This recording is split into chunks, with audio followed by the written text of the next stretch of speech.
pourquoi on se trouve toujours des excuses pour ne pas agir.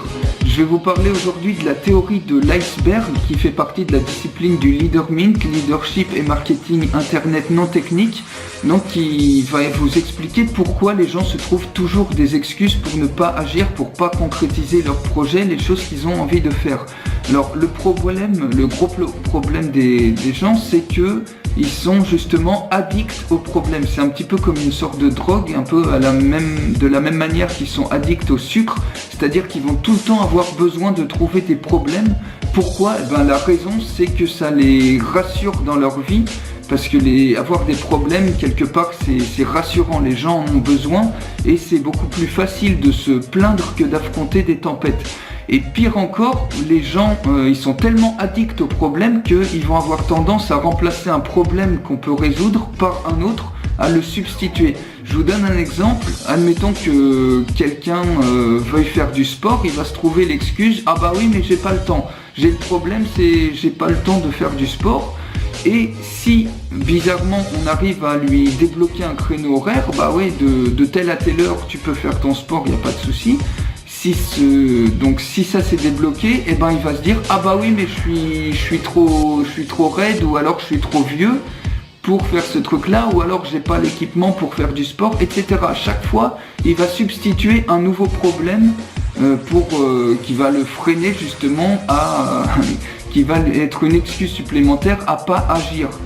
Alors, ce qu'il faut savoir en plus, c'est qu'on peut tous changer, on a tous les capacités de changer, on a tous le désir, l'envie de réussir et d'être heureux, et troisièmement, c'est qu'on a tous un minimum d'informations pour changer. On regarde sur Google, on se renseigne et tout.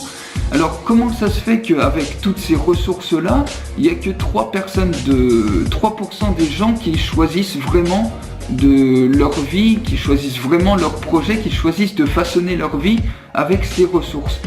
Tout simplement, ce qu'il faut savoir, donc j'en arrive à la théorie de l'iceberg, c'est qu'il y a seulement 10% des décisions qu'on prend qui sont conscientes.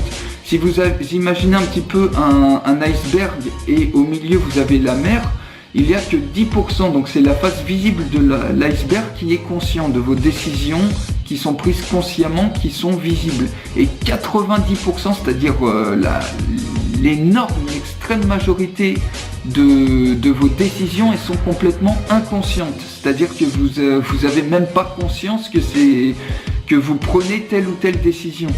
Donc toute cette partie, elle est cachée, c'est toute cette énorme partie qui est liée à nos peurs, etc. Et donc cette partie-là n'est pas visible pour vous, vous n'en avez pas conscience. Et d'ailleurs c'est pour ça que Albert Ellis, qui est un psychologue américain, il avait dit que ce ne sont pas les expériences mais notre système de croyances qui provoque nos réactions. C'est-à-dire que c'est en fonction de ce que les idées reçues, les croyances que vous avez qui vont vous faire réagir de telle ou telle manière face à un événement, et c'est pas vraiment l'événement en soi qui va vous faire réagir d'une façon ou d'une autre. Alors c'est pour ça qu'il y a énormément de gens qui ont envie de changer mais qui n'y arrivent pas. Donc voilà, avec cette théorie de l'iceberg, c'est très important de connaître ça, parce que ce mécanisme psychologique, parce que le simple fait d'avoir conscience de ce mécanisme psychologique, ça va débloquer des choses en vous. C'est-à-dire que à chaque fois qu'il va y avoir un problème, ça va vous pousser à vraiment chercher les vraies raisons qui vous empêchent, qui vous freinent à aller de l'avant, à concrétiser ce projet, à concrétiser cette chose que vous voulez faire. Donc vous allez vraiment plus faire une analyse au fond de vous, quelles sont les vraies peurs qui sont cachées derrière ça, derrière le fait que vous vous trouvez toujours des excuses justement pour aller de l'avant.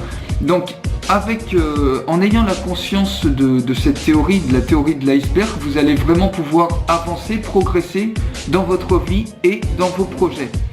Alors, je vais donner plein de conseils comme ça. Si vous voulez être tenu au courant des nouveautés, il y a un lien qui se trouve dans la description pour faire partie de mes contacts. Donc, inscrivez-vous à ce lien-là et vous serez tenu au courant comme ça de toutes les nouveautés que je vais mettre donc sur le même sujet, sur la même thématique. Je vous souhaite une excellente journée et à très bientôt. Salut!